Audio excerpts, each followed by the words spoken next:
Welcome to Sarhad Unani Tibia Medical College.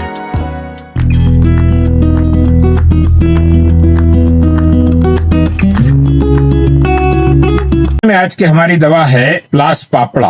आप screen पर देख रहे हैं खूबसूरत सा एक अजीब व गरीब किस्म का फूल है। ये गुलेटेसियो कहा जाता है। प्लास पापड़ा के फूल को जो जाफरानी रंग का भी होता है, सफेद और जर्द भी होता है। इसको अंग्रेजी में फ्लेम ऑफ फॉरेस्ट कहते हैं, क्योंकि जब इन पर फूल आ जाते हैं तो ऐसा लगता है जंगल में आग लग गई है। लातीनी में इसे ब्यूटिया मोनोस्पर्मा कहा जाता है। प्लास पापड़ा की खासियत यह है कि प्लास पापड़ा के तमाम अज्जा में दवाई खवास पाए जाते हैं। प्लास पापड़ा के हर हिस्से के बारे में हम उसके खवास, उसके फायदे क्या हैं वो बताए जाएंगे। पहला, प्लास पापड़ा यानी बीज तुख्म के खवास। ये इसका नफा खास जो है, ये कातिल वो मुखरिजे किरम शिकम है। पेट के कीड़ों को मार देता भी है और साथ में उससे खारिज भी कर देता है। मुश्किल अल्फाज यहाँ नीचे दर्ज कर दिए जाएंगे। इसके मशहूर अफाल खवास, पहला कातिल वो मुखरिजे किरम शिकम है। ये जाली है, निखार लाता है, ये मुकर्रे है, जख्म पैदा कर देता है। कासिर रिया है, रिया यानी गैस को तोड़ता भी है, उसे खत्म भी करता है। दाफे हुम्मा है, बुखार को कम करता है। तिरियाक जहर, सांप और बिच्छू के कांटे के जहर तिरियाक है। नाफे सरा है, एपिलेप्सी या मिर्गी के या फिट्स जो आते हैं उसमें भी फायदा करता है। अब इनके मौके और तरकीब इस्तेमाल क्या होंगी? कातिल किरम शिकम की हैसियत से यही इसका नफा खास बताया गया है। ये पेट के तमाम किस्म के कीड़ों को, खास तौर से केचुओं को खत्म करना और उसे खारिज करने के लिए मशहूर है। इसे सुफूफ बनाकर इस्तेमाल करते हैं और इसका नुस्खा यहाँ दिया गया है मुख्तसर सा। प्लास के बीजों का सुफूफ आधा या 1 ग्राम ले, सुबह दोपहर शाम तीनों बार इस्तेमाल करें 3 दिन, और बाद में एरंड का तेल सुबह पिला दें। प्लास के बीजों की गिरी, जो सफेद हिस्सा होता है उसकी गिरी, उसे गिरी कहेंगे, 2 रत्ती यानी तकरीबन 400 मिलीग्राम पीस कर खिलाने से पेट के कीड़े मर जाते हैं। ये दाफे हुम्मा है, तमाम किस्म के बुखारों के लिए इस्तेमाल होता है और खास तौर से जो हुम्मा रुबा कहलाता है हर चौथे दिन पर आता है। इसके लिए सुफूफ या जो शानदार इस्तेमाल करें, खास तौर से कलफ, नमश, छेप, दाद, रिंगवर्म, इसमें जमात यानी लेप के तौर पर या इसका मरहम बनाकर इस्तेमाल करते हैं। दाद यानी कुबा के लिए भी इसे, इसकी जो मुकर्रर खासियत है यही काम करती है। प्लास के बीजों को नीम के रस में घिसकर लगाने से बच्चों की फुंसियां दूर हो जाती हैं बतौर मरहम या जिमाद। प्लास के बीजों का कोल्हू के जरिए तेल निकलवा लिया जाता है। इस तेल को दिन में 2-3 बार प्लास की जड़ को पत्थर पर पानी के साथ घिसकर, इस तरह से दोनों चीजें, एक तो तेल और दूसरे नुस्खा बताया गया, प्लास की जड़ को पत्थर पर पानी के साथ घिसकर दिन में 2 बार कोड़ के जख्मों पर लगाएं, इससे फायदा होगा। ढाक के बीजों को पानी में पीसकर तमाम बदन पर बतौर उपटन इस्तेमाल करने से बर्स, सियाह दाग, छेप, ये सारी चीजें दूर हो सकती हैं। तिरियाक सुमुम, ये जहर के असर को तोड़ता है। खास तौर से कहा गया है कि सांप और बिच्छू के कांटे पर प्लास के बीजों को लीमू के रस में पीसकर बिच्छू के डंक पर और दांत पर लगाने से आराम हो जाता है, लेकिन सांप का जहर ज्यादा नुकसानदेह है, फौरन मौत हो सकती है, इसलिए बेहतर यह है कि जदीद इलाज को अपनाया जाए। प्लास की जड़ पानी में घिसकर पिलाने और डंक के मुकाम पर लगाने से भी बिच्छू के डंक की वजह से जो दर्द होता है उसमें आराम होता है। नाफे सरा है, मिर्गी, सरा या एपिलेप्सी जिसे कहा जाता है, इसके दौरे के वक्त इसको सुंघाने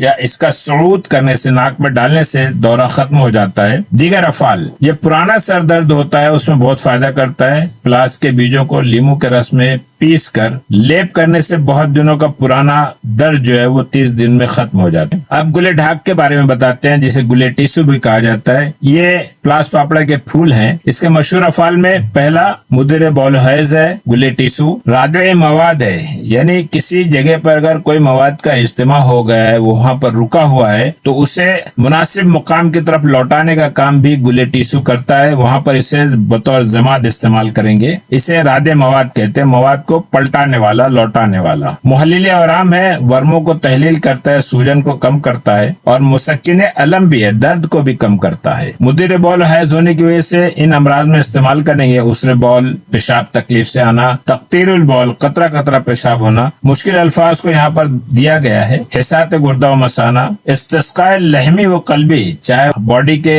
जनरल कंडीशन की वजह से पेट में पानी भर गया है या हार्ट की वजह से जो अमराज होते हैं उसमें भी कुछ अमराज में पेट में पानी भर जाता है। इन दोनों सूरतों में मुद्र बौल के तौर पर इससे इस्तेमाल किया जाएगा। हुरकतुल बौल पेशाब की जलन को दूर करेगा। एहतिबास से हैज और उसरे हैज में इस्तेमाल करेंगे हम। पेशाब की रुकावट के लिए नुस्खा यहाँ बताया गया है। 10 ग्राम फूल प्लास यानी गुले टिश्यू 50 ग्राम पानी में जोश दें। जब आधा रह जाए तो इसमें 400 मिलीग्राम कलमी शोरा हल करके पिलाएं। बैरूनी तौर से टिश्यू के फूलों की नीम गर्म पोल्टिस या लेप पेड़ों पर लगाएं। इससे भी पेशाब की रुकावट दूर हो जाती है। फूलों को उबालकर फिर ठंडा करके पेड़ों पर बांधने से भी पेशाब का दर्द और उसकी रुकावट जो है दूर हो जाती है। हैज की रुकावट में भी फूलों से इसी तरह नीम गर्म पेड़ों को सेंकना चाहिए और फूलों को पेड़ों पर बांधने से भी हैज की तकलीफ या हैज की रुकावट दोनों में आराम हो जाता है। ढाक के कोपलों के साथ जो नरम कोपले नरम पत्ते हैं, इनको में खुश्क करके सुफूफ बना लें और पुराने गुड़ में मिलाकर गोली या लड्डू बना लें। 4-4 ग्राम की मिकदार खुराक में सुबह शाम खिलाने से सैलानो रहम में भी आराम हो जाता है। रादे मवाद यानी मवाद को लौटाने वाली जो खासियत गुले टिश्यू में पाई जाती है, उसके लिए इसे दुम्बुल, फोड़े फुंसी, वर्मे सुल्बिया, सख्त औराम, गुदूद लिम्फाविया, लिम्फ ग्लैंड्स में अगर सूजन है तो उसमें इससे इस्तेमाल किया जाता है। मुहल्लिल औराम होने की वजह से बैरूनी तौर पर औराम सुल्बिया, सख्त औराम, खनाजीर की गिल्टियां, हॉजकिंस डिसीज, सलाबत मफासिल, इन सब अमराज में इसके फूलों को कूट पीस कर पोल्टिस बना लें। मुकामी तौर से गुले टिश्यू का इस्तेमाल करते हैं। मुसक्किन अलम होने की वजह से आम तौर से जो दर्द के असबाब है, जैसे वजह मफासिल है, इल्कुन निसा, निकरस, वजह सदर, जातुल जन्ब, वजह उजलात, इन अमराज में इसका जिमाद, लेप या पोल्टिस इस्तेमाल किया जाएगा। दीगर अफाल जो गुले टिश्यू के बताए गए हैं, इसके फूलों का रस कान में नीम गर्म डालने से कान में घुसा हुआ कीड़ा निकल जाता है। प्लास के फूलों का रस निकालकर ड्रॉपर की मदद से यानी कतरा कतरा आंखों में डालने से रात को नजर न आने का अर्जा, जिसे रतौंदी कहते हैं, उसमें भी फायदा बताया गया है। वबाई अमराज खास तौर से फूल जो है गुले टिश्यू को जोश देकर निकाले हुए रंग में कपड़े रंग कर वबाई अमराज के मौसम में बच्चों को पहनाने से वो इन अमराज से महफूज रहते हैं। किर्म शिकम के लिए भी गुले टिश्यू इस्तेमाल होता है। पेट के कीड़ों के लिए प्लास के फूलों का सुफूफ आधा ग्राम शहद के साथ देने से बच्चों के पेट के किर्म। अब समग ढाक के फायदे। चिनिया गोंद या कमरकस समग ढाक को ही कहा जाता है। इसका नफा खास जो है मुगलिज़ मनी और मुमसिक मनी है। ये मनी में गिल्ज़त पैदा करता है, गाढ़ापन पैदा करता है और मनी के इंजाल में इमसाक का काम करता है, रुकावट पैदा करता है। मुगलिज़ मनी और मुमसिक इसकी नफा खास है। ये मुजफ्फिफ है, खुश्की पैदा कर देता है। ये मुकव्वी मैदा भी बताया गया है। मुजफ्फिफ होने की वजह से, खुश्की पैदा करने की वजह से जिरियान, सूरत इंजाल, कसरत इतलाम, इन अमराज में इसे बामकसद तरीके से इस्तेमाल किया जा सकता है। यहाँ पर हम सुफूफ के तौर पर इसका इस्तेमाल करते हैं। पुराने दस्त आ गए हैं अगर, तो उसमें गोंद प्लास जो है वो 10 ग्राम, दारचीनी 5 ग्राम, हर दो को पीसकर 2-2 ग्राम की खुराक में इस्तेमाल करें सुबह शाम, तो पुराने दस्त की शिकायत भी जो संगरेनी वगैरह जैसे अमराज है उसमें फायदा कर देते। मुकव्वी मैदा, जोफे मैदा के अमराज, भूख की कमी, रियाही तकलीफ, अफारापन, तफखीरी कैफियत, इन सब में गोंद का सुफूफ जो है वो इस्तेमाल किया जाता है। पंचांग, जैसा कि बताया गया कि इसके हर हिस्से में कुदरत ने नए नए खवास छुपा रखे हैं, तो पूरी तरह मिनजुमला सारे अज्जा, फूल, पत्ते, छाल, इसकी तुख्म, ये सारी चीजें भी मिलाकर इस्तेमाल किए जाते हैं और उनके अलग अलग खवास भी बताए जाते हैं। अगर सब अज्जा एक साथ इस्तेमाल कर लिए जाए तो क्या क्या फायदे हो सकते हैं। पंचांग इस्तेमाल करने से सफेद प्लास के फूल, जड़, पत्ती, छाल, बीज लेकर साए में खुश्क करके मिस्र मैदा के बारीक सुफूफ बना लें। ये सुफूफ 2 ग्राम से लेकर 5 ग्राम शहद में मिलाकर सुबह सवेरे नहर मुंह 7 दिन इस्तेमाल करें। शादी से पहले और शादी के बाद की कमजोरी को दूर करने के लिए मुफीद बताया गया है। इसके पत्ते बवासीर और फोड़े में इस्तेमाल होते हैं। प्लास के मुलायम पत्तों की पोल्टिस बांधने से सूजन को फौरन फायदा होता है। प्लास के पत्तों को गर्म करके फोड़े पर बांधने से फोड़ा दब जाता है। बवासीर, इसहाल, जिरियान और सैलानो रहम के लिए अंदरूनी तौर पर ढाक की कोपलों को ताजा पत्तों का सुफूफ इस्तेमाल करते हैं। इसके पत्तों को पेट दर्द और अफारी के लिए भी इस्तेमाल किया जाता है और पत्तों की कोपल जो नई नई पत्तियां होती है उससे खास तौर से फायदा होता है। प्लास के पत्ते और पोस्ट काबिज, मुकव्वी और मुगल्लिज़ मनी असर रखते हैं। इसके जड़ जो है मूतन के लिए इस्तेमाल करने वाले की खासियत बताई गई है और उसका तरीका यहाँ बताया गया है। हालांकि अब मोतिया का सादा सा ऑपरेशन है, लेकिन इसकी जो इब्तिदाई मोतिया होता है उसमें धुंध, जाला, फूला इस तरह की जो शिकायतें आ जाती है तो वहां पर बतौर ड्रॉपर यानी कतरे कतरे के तौर पर इसके आंखों में टपकाने से इसका जड़ का अर्क निकाल कर साफ शीशी में रख के उसे इस्तेमाल किया जाता है। जड़ का दूसरा जो इस्तेमाल बताया गया है मुकव्वी बा है। प्लास की जड़ की छाल का सुफूफ दूध के साथ खाने से तौलीदी मादा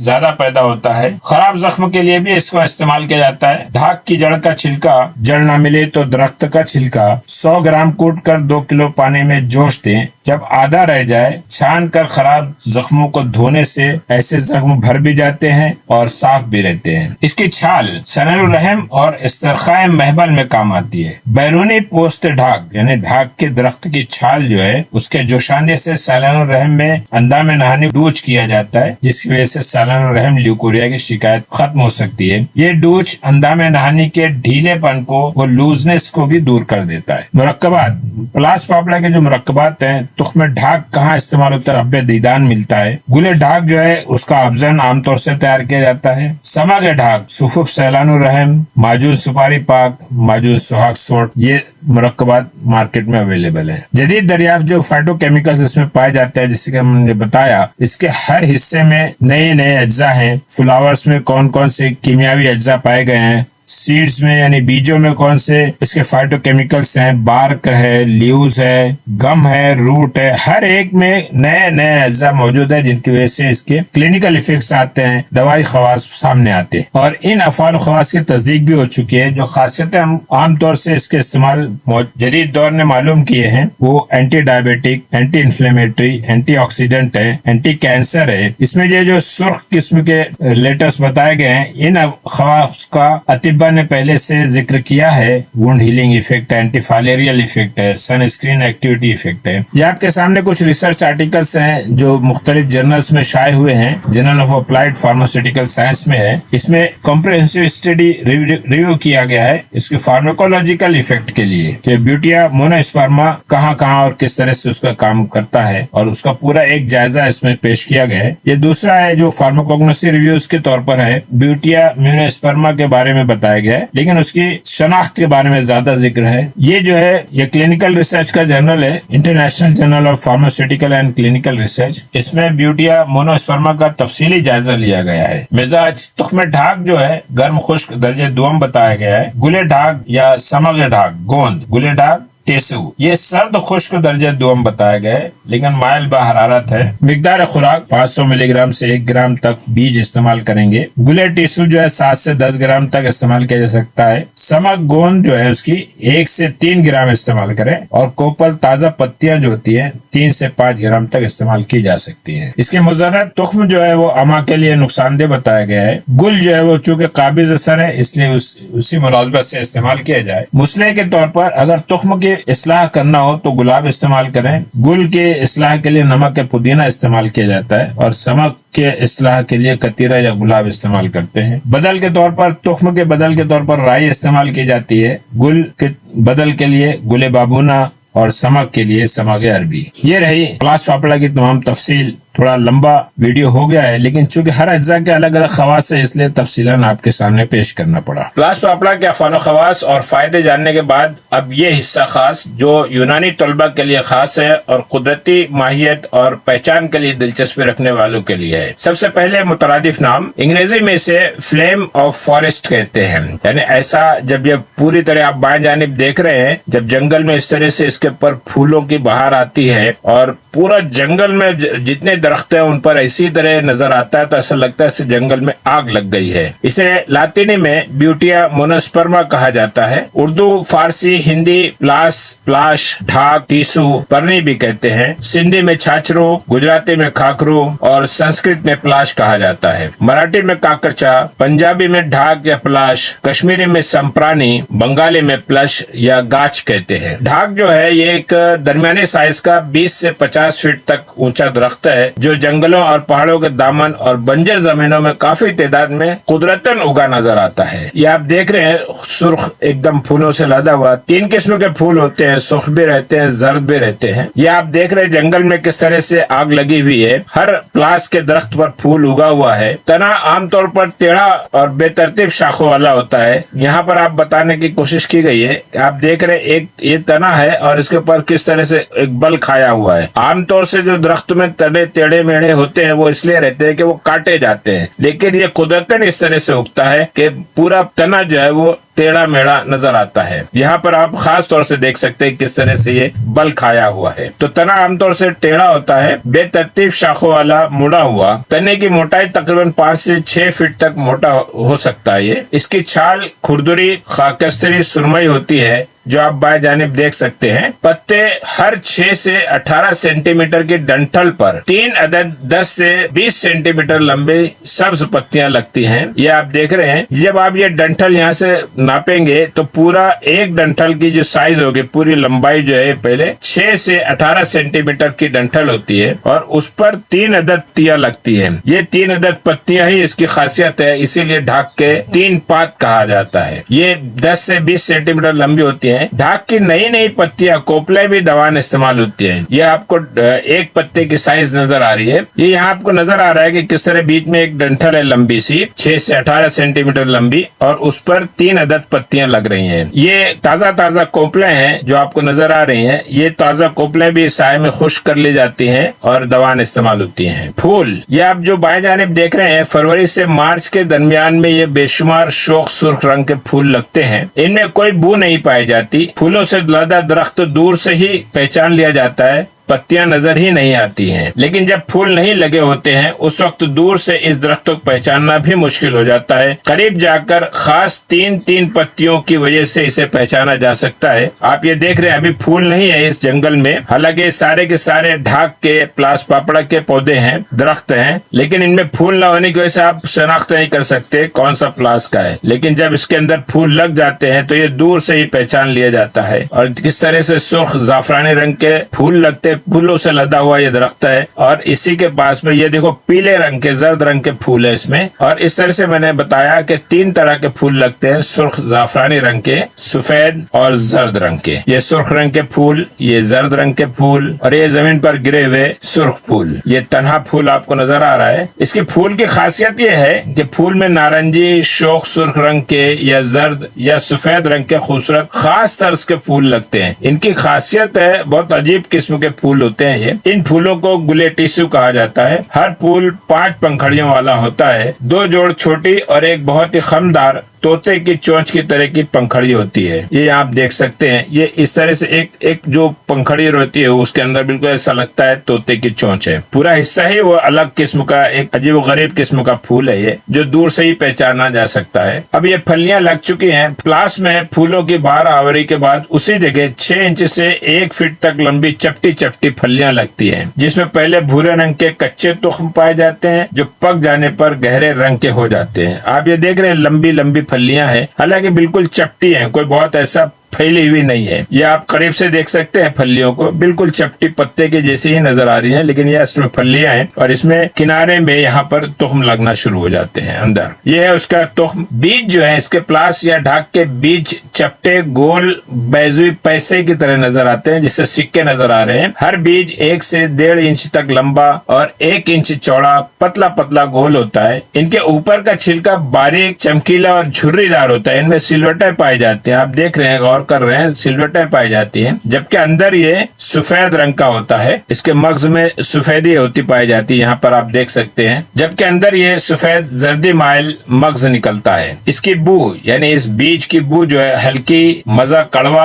और चरपरा होता है। गोंद, कुदरती तौर से दरख्त के तने से खारिज होने वाले इसके गोंद का रंग गहरा लाल होता है। इसे चिनिया गोंद या कमरकस भी कहा जाता है। ढाक की गोंद बेबू होती है, इसमें कोई बू नहीं पाई जाती। जायका, कब्ज और और कसीला होता है, जो कि छोटे छोटे चमकीले टुकड़ों की शक्ल में मिल जाती है। फूल, इसके इस्तेमाल होने वाले अज्जा में ज्यादातर तुख्म ढाक यानी ये प्लास पापड़ा के जो बीज हैं वो इस्तेमाल होते हैं। फूलों का अलग इस्तेमाल है और गोंद जो पाई जाती है जिसे चिनिया गोंद या कमरकस कहा जाता है वो भी अलग तरह से इस्तेमाल होती है। इसकी तफसीलात हम अफ़आल खवास में बयान कर चुके हैं। बाजार में इसी शक्ल में तुख्म ढाक मिल जाती है। ये उसका बोटेनिकल डायग्राम है जिसमें 3 पत्तियों का जिक्र है। फलियां बताई गई हैं और फलियों के सिरे पर बीज लगते हैं। ताजा फलियां जो रहती है रोएदार रहती हैं और फूल जो है बेशुमार सुर्ख रंग के, जर्द रंग के या सफेद रंग के। पैदावारी इलाके और काश्त, इंडो पाक में इंडिया पाकिस्तान में सब जगह आम है, खुसूसन पंजाब के शुमाल